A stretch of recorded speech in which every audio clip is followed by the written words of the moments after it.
Hello, welcome, and thanks for listening to Crimes of the Basque Lands. Just a note, some of these first episodes were pre-recorded, so if we're talking about things that are about days long ago, or at least months ago, just keep that in mind. For now, we'll be doing a bi-weekly release at the beginning and the middle of the month, and we're aiming eventually to go for weekly releases. Quick content warning. This podcast details crimes and descriptions of violence that may be disturbing or triggering. It may not be suitable for all listeners. We'll do our best to warn listeners about what to expect before each episode and to include them in our show notes. So enjoy the show. Thank you. Watch your back, a trench is gonna get you, watch your back, a trench is gonna get you, watch your back, oh, there's a giant here, it's a coming from the Txikisode, gotta watch those red hands, it's the crimes of the Basque Lands, it's the crimes of the Basque Lands. Hello there, Julie. Hi, Douglas. How are you? We're good. Welcome, everybody, to Crimes of the Basque Lands. Okay. Yes, welcome. This week we're going to do a mini episode. We're going to talk about some short stories. Yeah, some short crimes, some brief crimes. Yeah, that we found for mostly like month of September, right? Or at the time of the recording. We're recording in September. No, it's October 2022. Now. Yes, well, after September. Yeah. Who cares? Yeah, it doesn't matter. This episode bringing you some new crimes. Yes. And we are, well, I guess, can we have a chat? Yeah, how are you doing, babes? How was your week? It's good. Any personal crimes? None so far. Not this week. I didn't think about mine, but I don't think so either. Not personally, no. Everybody was very nice at work this week. I'm a doorman, in case people aren't aware. So sometimes we have little mini crimes. Yes. But very rude crimes. Yeah. I must say. Silly things. Yeah. But this week everybody was lovely. And we had I'm only working one night this month, so it'll be easier. That's nice. Less crimes.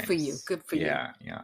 Less crimes. Yeah, you'll be dealing with less crimes as your time. Yeah. At the bar goes by. Maybe this is appropriate. This week I heard a podcast, and it was on Wired.com, which some people might know. They have a podcast, and they're talking about a study about exactly what we're doing, real crime.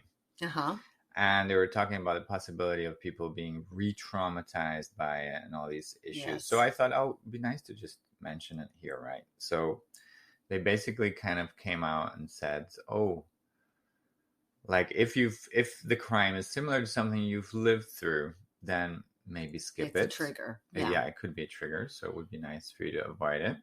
And then the other one was if it's a case that you know.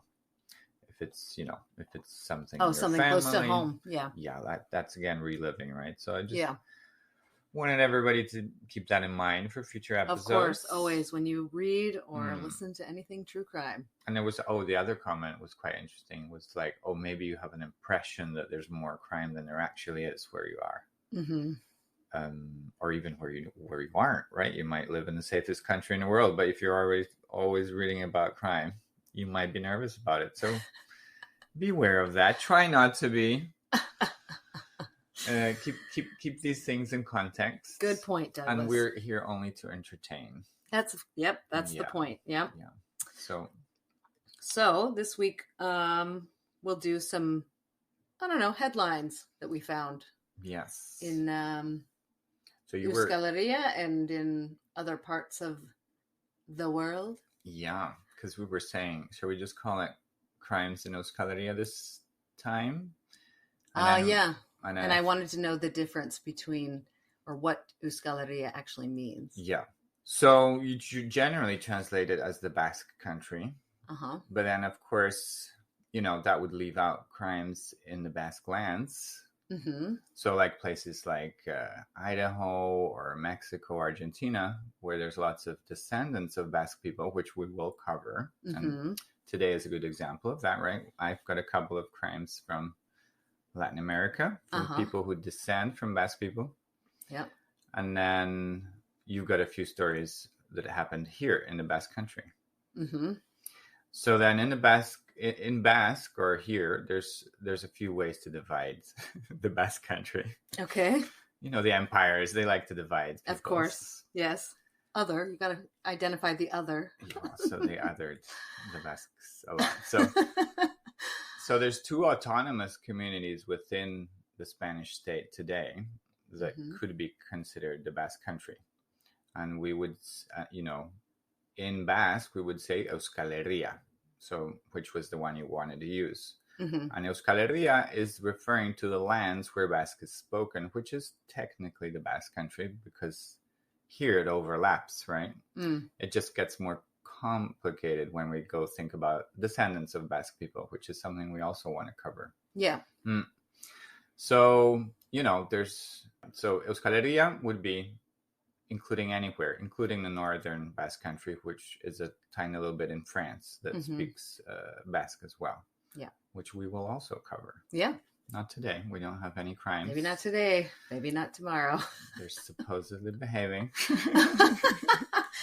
No, we just haven't looked. Exactly. Yeah. There's just so much going on here. There's always crimes. Yeah. Anywhere, really. Just getting started. Eventually, yes. And? So, but then the autonomous communities are Navarre and Euskadi. Yeah. So Navarra in Castilian. And then we have Euskadi, or the autonomous community of the Basque Country. Yeah. Which has got the three provinces where we live. We live in Vizcaya. There's Álava, and then there's Gipuzkoa. Capital of everybody is the smallest city, no? Vitoria. And I don't know if San it's the smallest. Sebastian. I think it's bigger than Donosti, no? Maybe. Oh, that's true. I think it is. Things move. I don't think it was when I moved here, but it's a long time ago now, 17 years. It's got a big extension, Vitoria. Yeah, it's nice and flat. And it's where, of course, the parliament is. And well, that's what you were saying. Yeah. Yeah. So that covers, right, the differences between. Yeah, I think so. I think that's a pretty good explanation. Thank you, Douglas. It makes educating myself and our listeners. We're going to continue, exploring aspects of that because sometimes it gets confusing. Every time we'll have a new situation am like here that. to learn. It'd be cool. So you were going to start today off? Yeah, sure. I'll start with one of my. Oh wait, should we talk about our drink? Oh yes, yes. So you're having an Albarino. Yeah, which is not Basque. It's not Basque. You're diversifying in the peninsula. Yeah, it's northern. It's north. It's in the north. Well, Galicia is just north of Portugal, so they've got a lot in common. Yeah, including Galician, the language related to Portuguese. This one is called Vinhabade. It's delicious. Good. I'm having a beer, so we'll talk about that in a second. And it's the Rías Baixas is the denominación de origen, so the DOC. I think we would call it in the OC. Well, in English, I've mostly heard DOC, which is from French, Dénomination d'origine contrôlée. Oh, the controlled region. Yeah, it just means like it's got a label where it comes from. This is where the wine comes from, and they have, become certified as the EU, distributors. Yeah, the EU does that in that region. Yeah, exactly, for everything. For sausages, it's DOC. Yeah. So that's the south of of Galicia. Sorry. So yeah, you're liking it then? I do. I love me some Albarino. Pontevedra, this one here, the city. If you want to look that Pontevedra. Up. I feel like I went there this summer. Did you? Or I drove through it. That sounds fun. And then my beer is La Salve. I'm not a big fan of the owners of the company, but so many companies. Maybe don't talk shit about anybody. I'm just saying, it was a large Spanish company that bought them. But okay. Yes, that's true. They did get bought out by a large So the San Miguel Yeah. is the Which naughty then boy. makes everything go to shit. I don't mind talking shit about San Miguel. Although I do drink it. Exactly. If it's available. Well, I drink the ones they make an effort on. Their standard label is. Or if that's the Kanya that you If order. we're at somebody's house and that's on a table. That's Sure. on a table. Absolutely. You wouldn't turn it down if somebody offered it to you. Yeah. Yeah. I'm very sorry for my phone here. It's now in silence. Silence your phones, everyone. I always have it. Maybe it's because it's on anyway. So La Salve is the name of this beer. And it's got a cute story. It was opened by a company that wanted to bring it back because it's one of those situations where it was a traditional beer and then it was closed down years ago. In the Basque Country or Bilbao? Or? Yeah, Bilbao. It was Okay. for Bilbao. And then they made a point of opening the brewery within the municipal borders of Bilbao again. Okay. And the name La Salve is very sweet because it refers back to, is it San Anton? No, it's not San Anton. What's the name of the church in Naranal? Oh, San Nicolas. Thank you. 10 points. Yes. So San Nicolas is the patron saint of the fishermen. Oh, okay. Amongst other things, of course. You know, saints, they like lots of jobs. Yes. So La Salve literally means you're safe. Right? You're safe at home. You're home.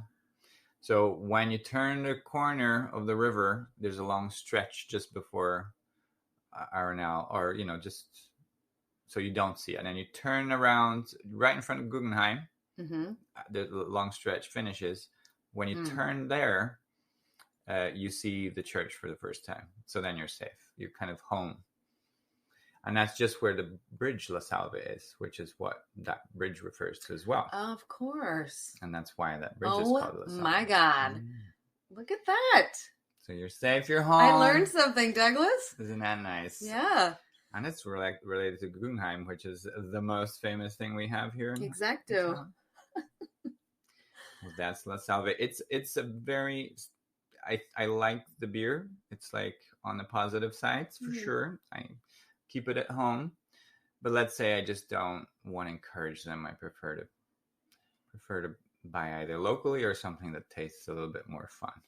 Yeah, it's a very kind of barely tastes of what's lupullo again? Hops. Thank you. Exactly. It's I like hoppier, so it's like hoppy-ish, but not too hoppy. I wish it was a little bit more. Let's say.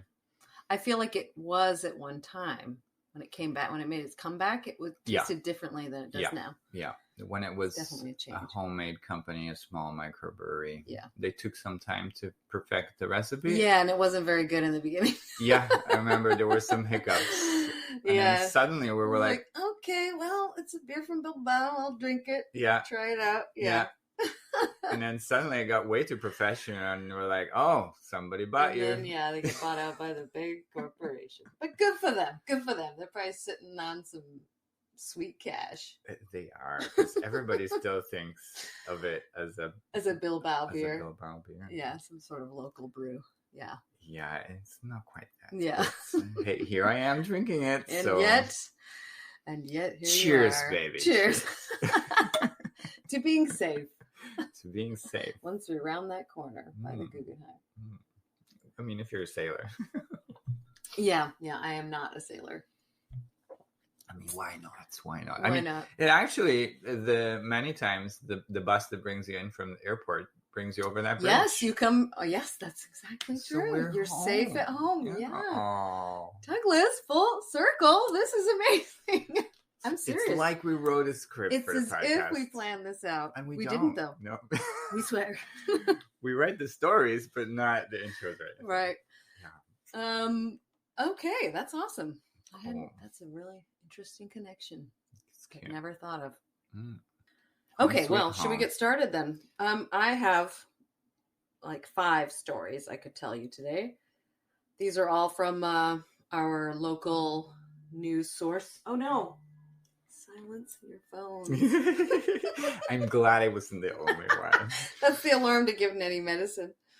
I have to set it every day just so I remember. You gonna tell Bobby about it? No, he's fine. He's got it. I just said it because if I don't, I won't remember. Like, I won't do it on time. For avid listeners, Nanny is the cat and Bobby is the husband. Yes. Even though they both mean baby. Life with love is nicer. Exacto. Mm-hmm. I have 2 stories, which are more Latin American. Yeah, that's cool. Just short stories. Yeah, we've got to branch out. Okay, so, well, this first one is similar to one of our episodes we did about cops gone bad. So this is another case of a cop that was busted for drug trafficking. Okay. So it says, let's see, when did this happen? This happened on, well, at least it was published on the 29th of September, 2022. Okay. Fresh off the press. Time of recording. So the Archancha has arrested one of their own agents, their police officers, as he was headed into work that day. He was headed to the Ertzain Etxea, which we have translated to say police station. Exactly. Yeah. Comisaria Castilian. Yeah. Police station. Commissary, right? Police commissary. Yeah. And the Ertzain Etxea, it's kind of cute. It's just the house of the Ertzanchas. It's the house of the cops. And Ertzaintza comes from, the root, which is to take care of. So that they're carers of the people. Oh. So I thought that was cute. Well, serve and protect. That's a common police slogan, right? Mm-hmm. Well, this guy, so he was arrested, but it appears as though they had been following. I'm going to give you a brief synopsis. I'm not going to read because it's in Spanish. So, apparently he'd been under investigation by the internal affairs of the Archancha. These internal affairs get things done. Yes. Yeah, they got to investigate their own sometimes. And they suspected him as being a drug trafficker. So they arrest him. And then when they went to his home to search it, they found 54 kilos of cocaine. Cocaine, 54 kilos. 54 kilos. You say marijuana and you kind of go, okay. But, oh, well, come on. But 54 kilos of cocaine. Yeah. That's not a minor. It feels like more than the last guy we were talking about. No, that was 95 kilos. Okay, but that's pretty close. That's pretty close. No? Yeah. It's a pretty big haul for sure. And you wonder, did he steal it from another drug dealer? You wonder. Yeah. Like the other guy? Yeah. Anyway, if you haven't listened to that episode yet, or if we don't release it, this can be edited out.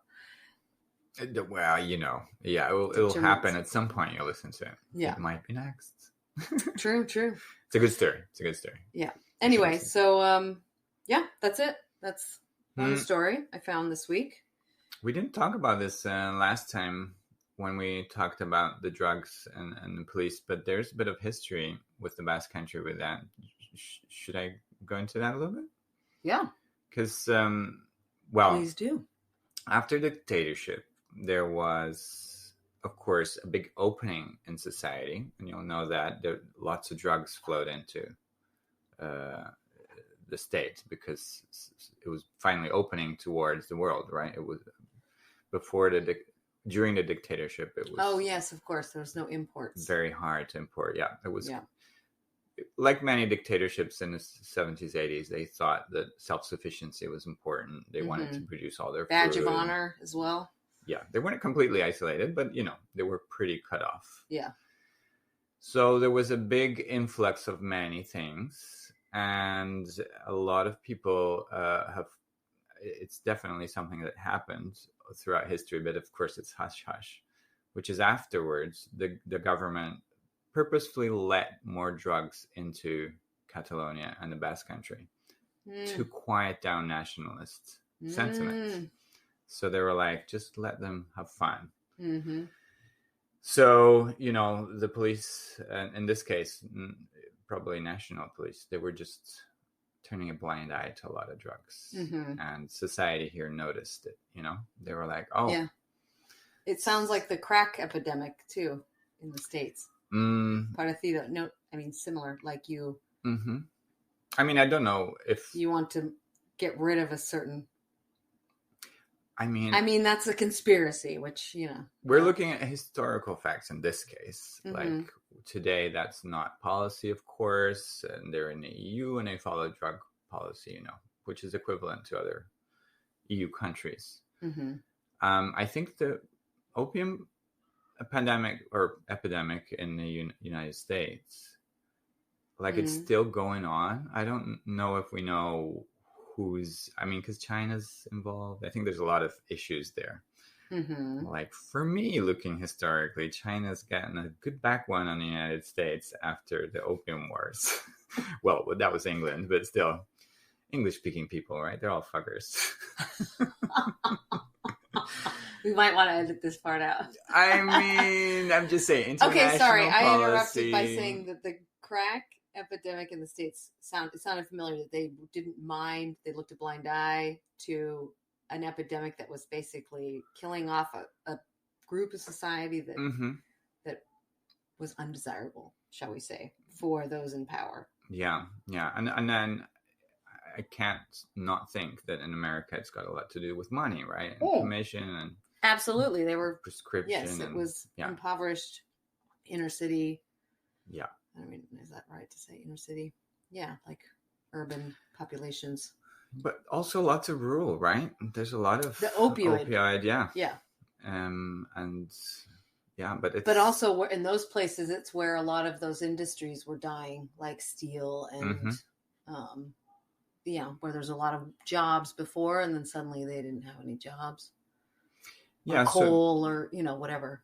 It's just that I don't think the United States consciously would have thought, oh, let's give them drugs for them not to rebel, whereas here, that's what they were doing. I would not put it past the United States. No, I wouldn't either. But I've read enough and heard enough to know I don't put anything past them. I agree, but that's some pretty deep state kind of. We'd have to be creative here, Yeah. Anyway. Yeah. Don't at me. So that was a thing in the Basque Country, and a lot of people passed away because of that, and as you said, actually opioid epidemic was a big problem in the 80s here in the Basque Country, and a lot of Ramon told me about the away. Heroin. Yeah, it's about people who would be. I'm 42, and when a lot of the steel industry here went to shit. Exactly. So I'm 42 at the time of recording. And so it's people in their 50s here that, it's a really, really difficult situation because there literally are few people in their 50s in the Basque Country because of the opioid epidemic. There's like a whole generation that was pretty decimated by it because they really had never had drugs, and they didn't differentiate many times in the beginning between ecstasy, cocaine, and heroin, and realize how addictive and how consuming those drugs can be. Yeah, and at that point it was opium, not opioid. It was the proper thing. Yeah. See what I mean? Yeah. But yeah, it's so the Basque Country has a long and hard, difficult story of drugs and how do you want to bring that back to this cop and policemen, because I'm just saying it's authority and drugs have mixed a long time, and it's a Basque issue, and there's a temptation with the the money you can make. Of course that guy was taking care of himself more than the people now. 54 kilos, he's taking care of himself, and if it was Maria, he might have been taken care of. See, we brought it back. In the vicinity. We brought it back. Okay, so would you like to tell me one of your stories? Yes, my turn.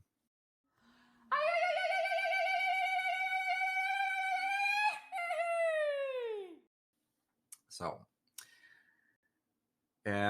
this is the one I looked up. Okay. Um, Is it recent? It is. It is 2nd of September. Okay. I think that's pretty recent. In the year 2022. Okay, we're in the year September. Yeah, it's very recent. At the time of recording. Exactly. Yes. So my story comes from Colombia. Exciting. And you'll see that actually, well, yeah, there's a couple of Basque names. So it'll be interesting. Mm-hmm. So they killed a driver of the director of Noticias Uno, which is a news source in Colombia. Mm-hmm. And her name is Cecilia Orozco. And initially, that's how I came up upon the story. Uh-huh. Because Orozco, of course, is a town in here in the Basque Country. Mm-hmm. And that's where the surname comes from, right? It's just one of those locality surnames. Yeah. So this happened in a bar in the south of Bogota. And they tried to drug him and kill him. Unfortunately, he had... So at the bar, they drug him and rob him. And then, unfortunately, they gave him an overdose. Did they know he was the driver? I don't know if that's entirely clear. Okay. Because, well, the name of the driver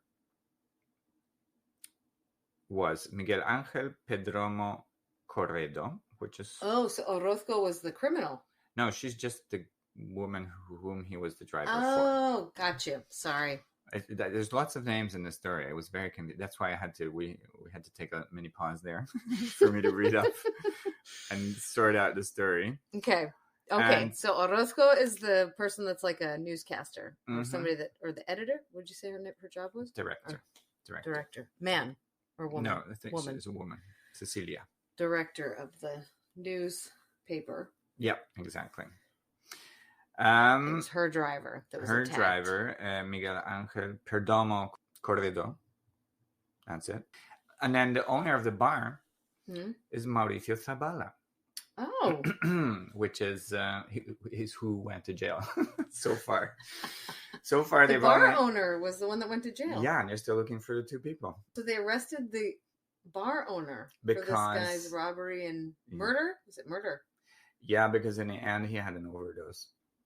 So it was just so Zabala, we didn't mention, is a very Basque surname, and that, yes, it's in my neighborhood. Yeah, actually, it's the name of my neighborhood. Yeah, and it just means wide, so it might have been a wide field in the day, a wide thoroughfare, maybe before they built like where the motorway comes in, the exit. Well, no, but it comes from a surname though. It doesn't come from the place first. Oh, gotcha. I mean, it's a surname related to the place where. But to name the area Zabala, That's because it comes from. Actually, it's funny because this guy is called Mauricio Zabala, and the actual famous person after which this neighborhood is called, and the main street in it, is Bruno Mauricio Zabala, which is the full name of the street, who is the founder of Asunción. No, Asunción is Paraguay. It's the capital of Uruguay, which is Pasa palabra. I have no idea. Is it Asunción Ciudad Este? Hey, well, what's the capital of Uruguay? Montevideo is the capital. Oh my gosh, it sounds so Italian. Montevideo. Okay, well, we'll have to re-record that because we don't want people's Google Homes to go off, right? Sorry. That's a good point. So where were we at? Okay, so anyway, you said... so we were just saying that Bruno Mauricio Zabala was the founder of Montevideo, the capital of Uruguay. And so that's why he's got a street named after him in Bilbao. Oh, gotcha. This guy feels like he might be in a family because he's keeping the name tradition. Yeah, and this was in Colombia. It's Colombia. Which is, next door, right? To... Uruguay? No. It's not? Oh, not at all. Shit. It's kind of the other side My of the geography continent. is Fatal. Terrible. We're here to learn. I know. I mean, And never claimed to be very good at geography. Yeah, and for the keen-eared listener, the They'd guy be yelling at us the whole time. the guy who died doesn't have a Basque surname, but the guy who went to prison, the owner of the bar, did, even though he wasn't the main perpetrator. He was the driver for somebody who also had a Basque surname. Yeah, so in a way, we need one tenuous link. That's all we need. Yeah, Crimes of the Basque Lands. But also to highlight how many people have Basque surnames, and absolutely, somewhere like Colombia. Well, that's the whole point. Lots of Bascos por el mundo. Exactly. I keep speaking in Spanish.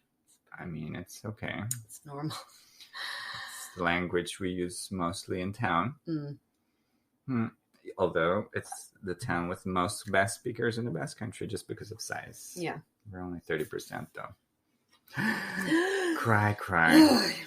Back to yours. I'm not a Basque speaker, so I'm part of the 70%. Your husband started studying. Exciting. I know, he did. Well, continues now because he studied it at school, right? Yeah, he's freshening up. Exciting. And getting better at, I guess. I'll be excited to use it with him a bit. Yeah. He'll be weirded out. And he'll love it. I'm sure he'll love the practice. Hopefully. Okay. Should I do another one? This one's it's more lighthearted. Let's Should we go lighthearted? Sounds fun. So this one is just, this was in the ETB, news. Mm-hmm. ETB is ETB, yeah. The Basque broadcaster, ETB, yes. TV broadcaster. Yep. TV, Euskadi, newspaper. Televista. Bueno, newspaper, no. Anyway, this was about a paraglider. Mm-hmm. So earlier, Douglas and I had to look up what a paraglider was. Yeah, it was because we weren't sure if it was that fixed wing thing or if it's the one that looks like a parachute that's long. But it's the parachute. So the picture that came up that Google gave us was the parachute one. So paraglider. Mm-hmm. So this guy, he's out paragliding and he had an accident. Oh, poor guy. Was he okay? In the mountains. He was 39. Okay. No, the only thing that has to do with the police is that let's see, where was he? This was on Sunday. This was released on the 4th of September, so early September. So the Sunday previous. So he's out paragliding and it just says he had an accident in the mountain of Itharais. Itharais? Itharais, yes. Itharais. Yes. Itharais. I'm going to get better at this. I'm not sure. The municipal of the Guipúzcoa.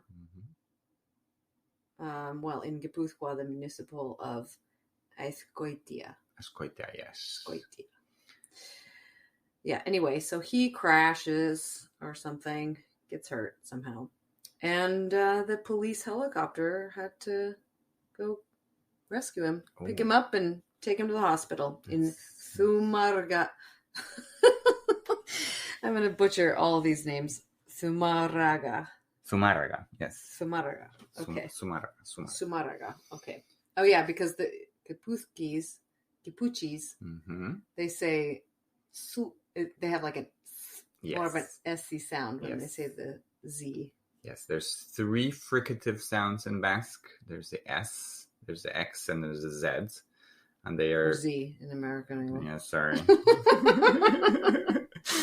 And so that would be a normal... they're all slightly... different kinds of S's, X's. And so there's a sh and there's a th. So it depends, obviously, which dialect you use. If you pronounce them one way, a little bit stronger, a little bit less. Here in Bilbao, we kind of conflate them all to a little bit of an X. It's not even that important if you mix S's and X's. But then they do separate it, the 3 in Guipúzcoa. But I'm terrible at the R, so. The double R, the roll. The double R I can't do in any language, so sad. I had to practice. You got it way better than me. I really have to focus, though, when I'm doing it. So anyway, he was taken to a hospital in Sumaraga. No, Sumaraga. Sumaraga. Mm-hmm. Anyway. Pretty good. Yeah. So, yeah, that's it. They got rescued by the police helicopter. And I heard Mm-hmm. from, I don't know, somebody, that if you are rescued by, if they have to go out and find you and rescue you, like if you get lost in the mountains or you get hurt or something and they have to come get you by Mm-hmm. helicopter or however, Mm-hmm. you got to pay. Oh, really? Yeah.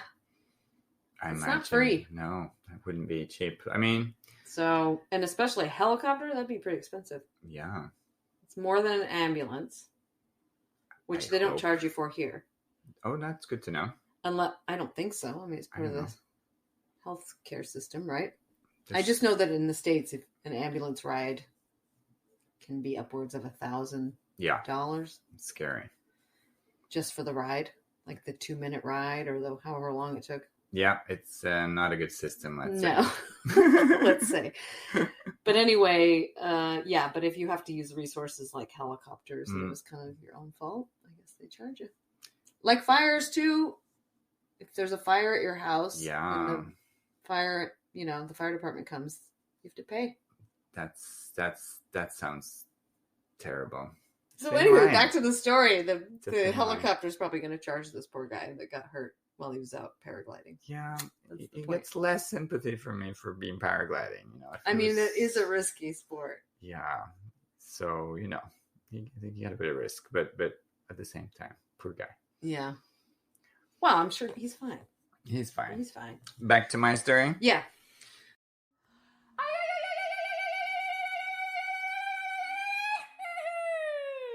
Hello, everybody. We're back with my story. It was a mini break. We didn't announce any breaks, right? That's true. We're back on a break. We have these breaks. So this happened today in Cuba. There are two young guys arrested, Jose Alberto Fernandez Cañizares and Frank Artola. And the concerned name here is Artola, which is the Basque one, clearly. Their parents are very worried because it was quite a violent arrest. I think part of the arrest was seen in video, and one of the parents is a well-known actor. Oh. And they have been protesting the lack of electricity and against the government. So Cuba. Right, because they were just hit by a hurricane. So it's Hurricane Ian. Exactly. It was a big one, huh? Mm-hmm. It sounded terrible. We're big one. Yeah, Florida's. Pretty devastated.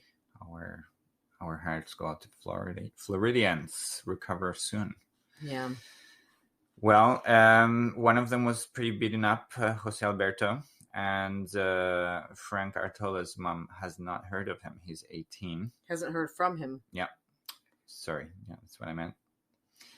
And he's in custody. They're in custody, and at least Jose Alberto's mom said she can see him on Friday. So, and a lot of doctors have seen him, and so, again, well, Artola, we're going to talk about the surname, is interesting. I thought it was related to Artoa, which is corn. Of course, beforehand, they denominated millet was what we call, it's the same thing in English. The word corn came from what we used to call millet. And then we use corn now to call this thing that we discovered in America maize, right? Right. Anyway, it's not that. It's actually a place made probably of arza, which is oak. So a building made out of oak, or a place for taking care of sheep, which is arts. So It could be like a sheep pen or a little house made of oak. Could be either of those etymologies. Okay. So sheep's a big thing in the Basque Country. Yeah. Oak, very important thing in the Basque Country. Mm-hmm. The Guernica tree was an oak tree. Mm-hmm.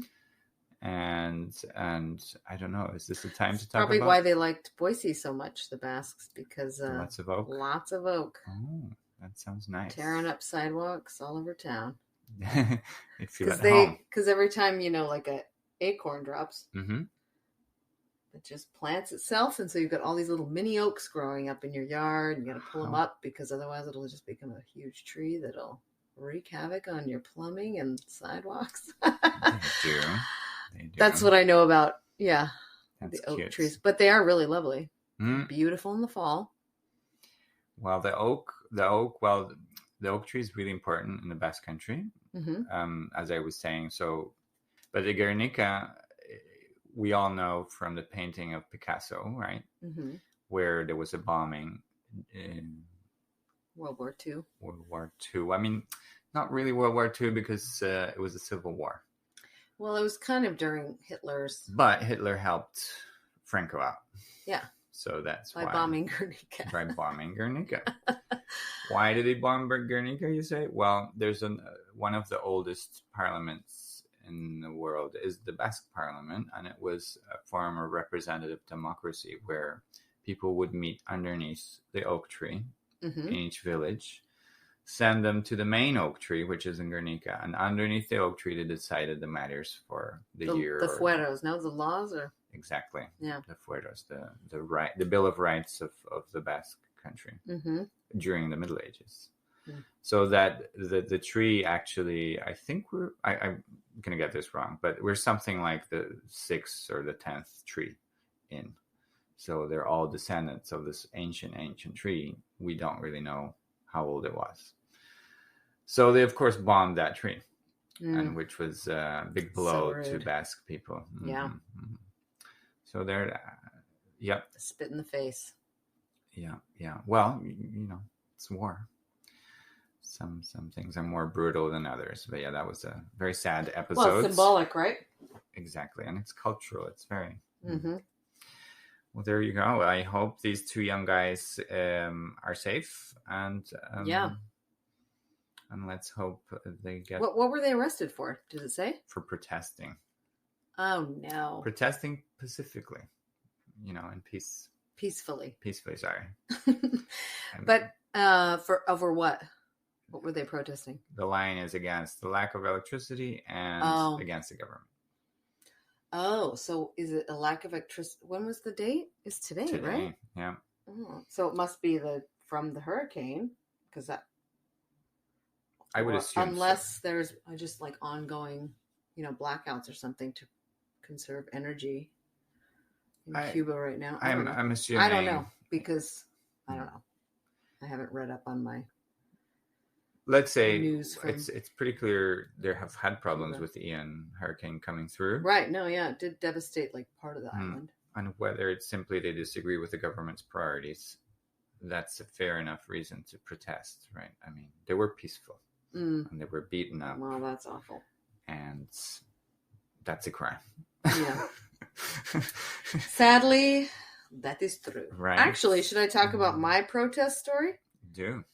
Okay, so even though, this is a peaceful protest, this protest has been this type of protest has been recently outlawed. Oh. I'll say. Okay, so this is... I forgot to say that the crime was in Havana, Cuba, just to specify. I didn't want to be nonchalant about it. Although the one in Colombia, I didn't... Oh, it was Bogota. Yeah, we did. Yes. So this was October 4th. Okay. So apparently it says here a few months ago, there's been a new law put into place that expressly prohibits protests at abortion clinics or clinics where they perform abortions. Right. So that would be in the whole of the Spanish state then? I'm not sure. Maybe. I think we don't have those kind of laws. This happened in Vitoria-Gasteiz. Okay. So where this news came out of was Vitoria-Gasteiz, and so I don't know if it's a Basque law if it's a Spanish law. I did not look into it further, and I could have. I did not, though. No, it's all good. Go for it. So anyway, they've, explicitly said these types of protests are illegal because they are a form of harassment Of course. against the women that go to receive these types of procedures, and it's harassment to people who work at these clinics and the professionals that perform these types of medical interventions, shall we say. Absolutely. So they had to kind of show up because these people were anti-abortion protesters in Vitoria. They held a protest in front of a clinic, and the cops had to get involved. And that is all the news I have on it. But it's a very topical thing right now, right? In the English-speaking world, I think we're all aware. Yeah, in the U.S. with the overturning of Roe versus Wade. Yeah, it's a sensitive topic, and I think from our point of view in Europe, I think this story is a good thing, right? We agree with that law. That is a fact of harassment. It is a harassment. Yell at people who are, or even just like talk to them at all when they're going into the doctor for whatever. Yeah. You don't know why people are at the doctor, And even if you did know, it's none of your fucking business. I agree. So I agree that's, I think it's a good law to prohibit that type of harassment to people that work at anywhere. You should never be harassed at work. You should never be harassed for going about your medical business. Yeah, for sure. I agree entirely. So we're on the right path there. There you go. So that was my protest story. To go along with your protest story. Yeah, and then one good outcome, one bad outcome. Well, it just said they had to intervene, probably had to go up to them and say, how do you think the cops dealt with it? Let's speculate. What do you think they did to these protesters who were breaking the law officially by protesting in front of a clinic? They're quite imposing, the police here. I think all of them, right? They all carry guns. You think they came in with shields and batons blazing? Right.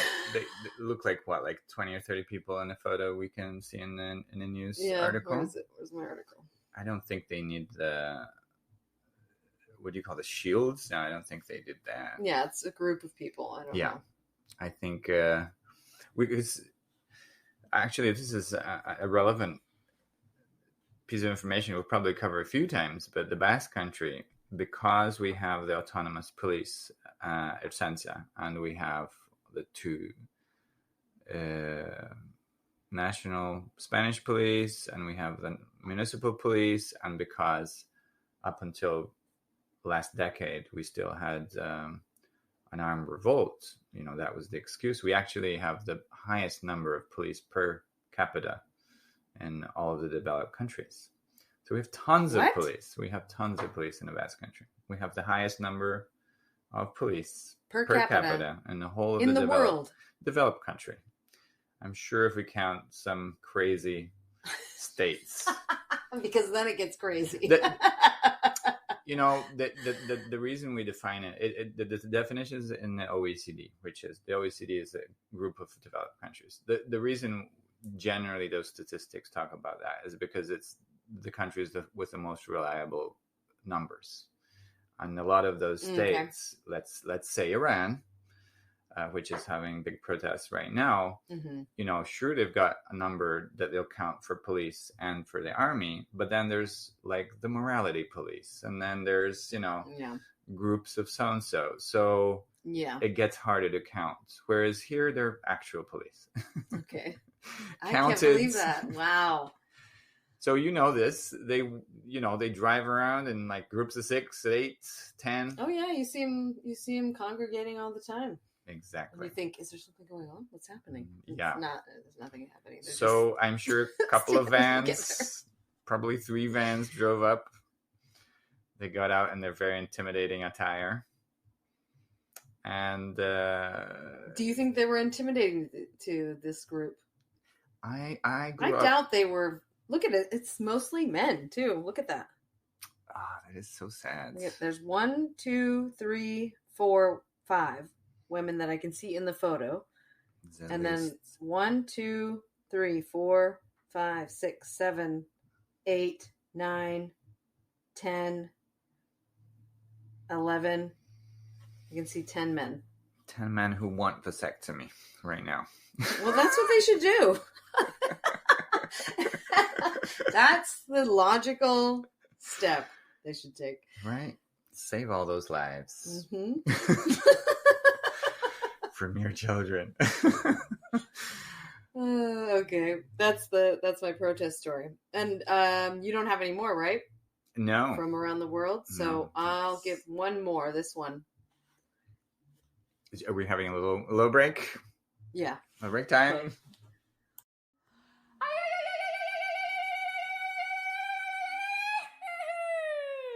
Okie dokie. Okay, so here's my last story. Nice. This was the arrest of a joven, a young person. Young guy, joven. Yes, a young guy, 22 years old. Mm. So he committed 2 crimes in this story. And this was in Lemoa. Mm. Okay, so... That's Vizcaya, right? Yeah, I think it's... I'll check. Lemoa. Let's look. Where is that? It's here. It's near Bilbao. Yeah, right? me suena. Like it rings a bell. Yeah, I think it's like near. Let's take a guess. Let's say it's near Erandio. Yeah. You're thinking San Erandio? Yeah. That's very close. Sorry, I'm talking away from that. It's after Basauri, Galdaco, then Lemoa. Oh, okay. So no, I was totally wrong. Were you? Oh, well, you were. Yeah, I was. No, I was going the other direction toward. You're going Sopelana. for this valley. Oh, okay. Yeah, I was on the train line or the metro. Lemoa. Well, to be completely honest. Okay, well, I've heard of it, Mm-hmm. Lemoa, and so it's on the way to Eibar and then Eibar. Yeah, okay. on the main out of town. Okay, to Gipuzkoa. Okay, anyway. So this was in Lemoa, and this is a kid, 22-year-old kid, guy, man. Mm-hmm. He's a kid, 22. What a baby. Yeah, he's a baby. Being bad. Being so bad, the first young. crime that I think is the funniest Mm-hmm. is that he went to this discotheque Club. Mm-hmm. In Lemoa, and it is in Vizcaya, it says. Yes. He went there, paid for his entrance, like paid the cover charge with a counterfeit bill. Oh my gosh. I know. Alarm bells. I feel this should be a mini crime now. I wonder, and I wonder, like, what came first? Which crime he committed first to get him arrested that night? Well, what's the second crime? Because I don't think the alarm bells went off. Well, maybe they did. Maybe they went off when they realized he had a fake bill. But what's the second crime? The second crime is that it came into the club with a shit ton of drugs, including heroin, ketamine, hash, marijuana, ecstasy, and methamphetamines. Sounds like I and know all this guy. of them were all prepared and ready for sale. I think that was the first and crime. he had like 425 euros Oh, nice. on his person that were false, fake, counterfeit. Nice. Okay, so he had 425 euros in counterfeit bills on his person. So, yeah, so they arrested him for that. So for both drug trafficking and then for counterfeit money, using counterfeit money, or even holding or having possession of counterfeit money. Yeah, that's pretty bad. So I wonder, like, what got him arrested in the first place? Like, was it the bill? Like, because, a lot of the places now you put the bill through that machine. Yeah, but the thing is at the door.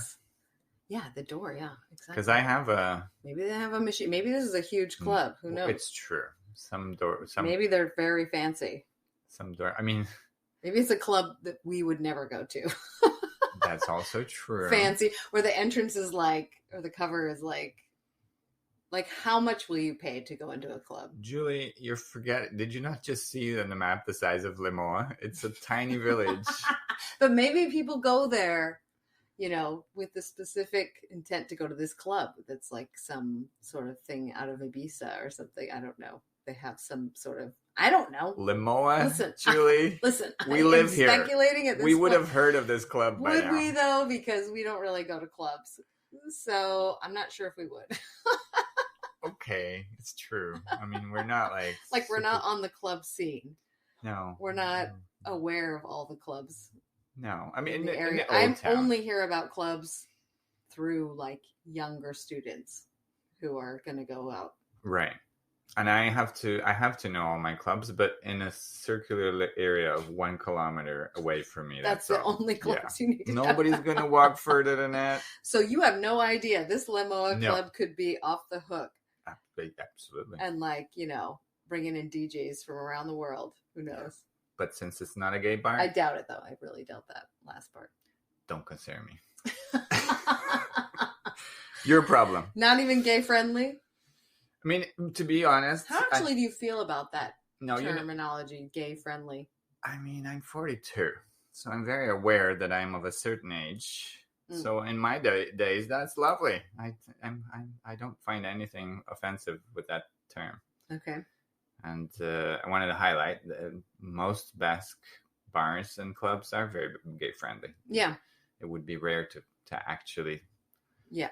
To find, you'd probably have to know the bar. There's certain parts of society that are more conservative, like North African naturally immigrants or South American immigrants, and there are many bars that cater to those publics, I'm sure there's not a lot of crossover. No. But when we're thinking more Basque, locals, it's hard to think of clubs that would have problems, or even bars, right, that would have problems with gay people. Yeah, for sure. Everybody's pretty accepting. Yeah. And if it's a big club, it's going to be gay friendly because yeah, the thing is here though, and I keep I have no idea how big this club is. It doesn't even give the name. I would look into it right now if I could. You're going with the word club, and this is what it's a discoteca. Okay. So you have to assume it's kind of nightlife. I think we should Google this. Yeah. Clubs in Limoa. Oh, does it not give the name? No, there's no name of the club. I mean, what? There will be 3. Okay. It just says a discoteca in Limoa. Yeah, discoteca is discoteca. Discoteca is discoteca. But that's kind of assuming it's DJ style, space. What bars, small bars, would you consider discotecas? So, wait a minute. I was in the middle of saying something there that I didn't finish, which was I keep no. I just don't want to leave the cute listener. I want to leave him in the without the ending of the thread here. But I was just gonna say that I keep committing this mistake in Castilian, where I'll say, I'm in the front of the bar I work at, and it's a late night bar. I mean, I would call it a club in English. Okay. And I keep saying club, and then I forget that here in Castilian, club is way more like a place where you go for hookers. That's a club. Oh, God. And in Castilian, they say bar de copas. So it's like a drinking bar. So a bar. But in Castilian... So to me, bar. But you know what badulaque is, and you would call it a bar. You would call it a bar? Yes. Okay. I would not classify it as in Castilian club. No, not Castilian, of course not. But I'm saying in English, for me, that's a club. Like badulaque is a club, a gay bar. A gay bar. I'd say bar. A club to me has a dance floor. Bigger.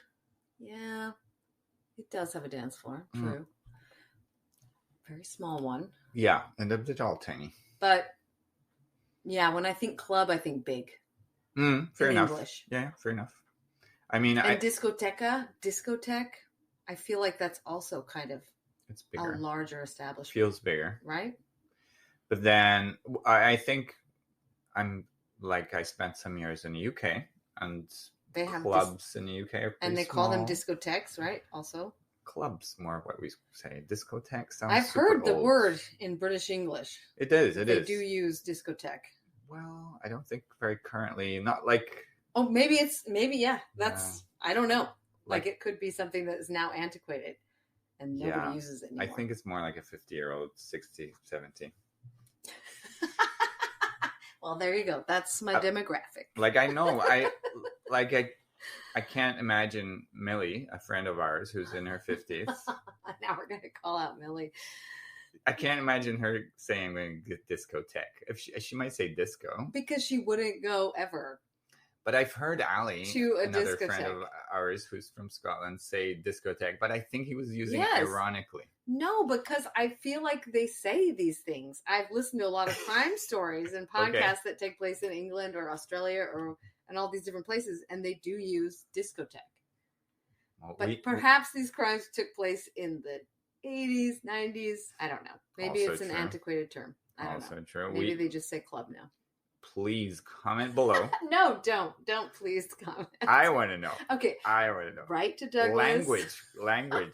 It's just He comment does below. love language. Yeah. I love language. Yeah, and yeah, I guess so. We can settle this. We could actually just look it up too ourselves. We can. But there's a different there's a different podcast for that called I'm Google sure that, somebody right? is yelling right now. If we have any listeners, they're yelling right now like, a discotheque is this, and a club is this, and a bar is this. That's why I started with I'm 42. It's like, Yeah. For sure. I think things change and different generations use different terms and different regions use different terms. And Mhm. I don't think anybody's right or anybody's wrong. It's just we have our own experiences. But some terms get, outdated or become outdated. For sure. Like, I would not personally use discotheque with a straight face. I have never used discotheque in my vernacular. I've Yeah. never have until I lived in Europe. Because I thought that's a very Spanish word. I never would have thought. That's the thing, though. They Yeah. would say discoteca, but I would have never thought to use it in English. I would say club. yeah, But club, I'm a clubby person. what I'm saying is like club to me means a bigger place, a big place with Fair enough. you know. But again, Europe versus a bar, which is a smaller space. like Bilbao bars and clubs and discotheques. I mean, in general, they're pretty small, right? Like, there's few that are big. Yeah, that's true. There's That's very true. few. So Like, that does skew my I can think of one, which is Café Experience. Ansoki. Oh no, there's a one down Bolueta, right? Bolueta, yeah, the fever. There's a couple there, I think. But that's the And only. then there's some in which I've heard from my younger students. Like around Baracaldo. Near like Erandio, there's one. Sonar, I want to say no. I don't want to even start naming. There is anything at because least I one there. don't know. But the thing is, I had one student that worked. do we know how big it is? No idea, but I feel like it's an industrial It's an industrial area, estate, yeah. right? So like it's a big space. I feel like it's a big space. Me too. It should be. It should be. So that's how I've imagined club. I've got a friend who versus works bar. in the Randio City Hall, and she mentions that a few times they've had problems. Not surprised. They've had lots of There's many always crimes. where there are like counterfeit bills being thrown about, Yeah, it was. So maybe it was the counterfeit bill. Like, okay, so let's imagine this guy got busted with the counterfeit bill. Let's say he's going in, he gives them a 50 because maybe the cover is like wow, 20. yeah, Right? Like, how much would you pay to go into a club? 10 or 20. 10 or 20. Okay, max 20, right? I think so. When I was in Ibiza with my friend Shannon, hey Shannon, Hey Shannon. the clubs were like 50 euros to get For in, sure. and this is in 2004. For sure, but that's the And we were both like, "Oh my god, that's like way too much money to pay to go into it for a cover charge." These days, like 200. Yeah, so there you go. Mm-hmm. So yeah, 20 would be the max that I would pay hoy en día today In Bilbao, anywhere. I mean, you paid? Did you not pay? Well, okay. We didn't pay. We didn't go. Oh, okay. We just didn't go because we did not have the money, Douglas. That's my point. It's like that was way too much But like, I understand that there's like rich kids, trust fund kids, or people that just love to party. They save up their whole lives just to go to these clubs and spend 50 euros to get in, or 200 today to go to these clubs and see, I don't know, Paris Hilton DJ or Exactly. David Guetta or some, I don't know. Are these very, these are probably very aged references. We're in our 40s, honey. That's what we got. I don't know who is playing in Ibiza these days. Clearly not. But it's probably not Paris Hilton.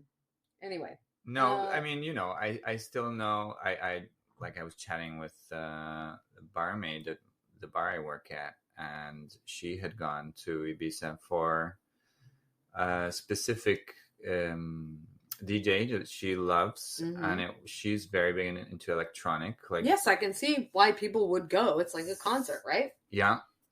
But, the thing is, it's something that you do in those islands because they are kind of like these holiday destinations. Yes, of course. Where Northern Europeans go and spend their cash. Yeah. So they're not really made for the... You and I would not know about this club in Lemoa. You're assuming it's a rich freaking club. I'm not. I am on the fence about how big it is. I think it was if it's going to be called a discoteca, I doubt it's something the size of the bar you work at. I doubt it. Sure. I think it's probably like industrial complex type of, because Lemoa, like, yeah. I think there's factories there. There's really nothing else aside. There's a neighborhood. You've got your Aroski.